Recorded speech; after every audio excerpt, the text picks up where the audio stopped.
So before I jump into describing all of my experiments and the theory behind it, I first want to make sure that we are on the same page about what exactly I'm studying.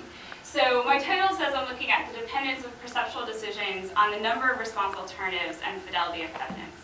But what exactly do I mean by a perceptual decision?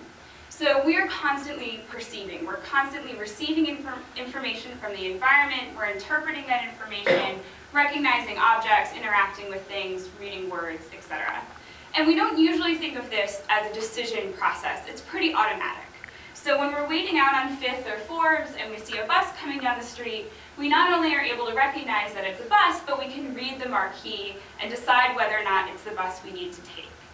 However, as we know here in Pittsburgh, it is not always a bright and sunny day, and instead we are often presented with images more like this, where it's dark, it's snowy, right?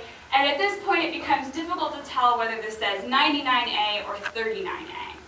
And at this point, you might start incorporating things you know about the Pittsburgh bus system. And by the way, this is a Toronto bus, so don't try to figure out where this bus goes to. But you might start to think, okay, the bus stop I'm at has a 39A but not a 99A. It must be the 39A, right? But if you don't know, if you're in Toronto and have never used the bus system before, you're going to want to stare at that bus a little bit longer and gather a bit more evidence before you make your decision.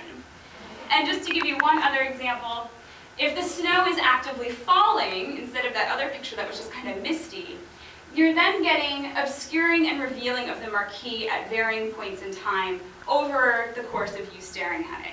And so in this picture, it's difficult to tell whether this bus is the 49 bus or the 19 bus, right?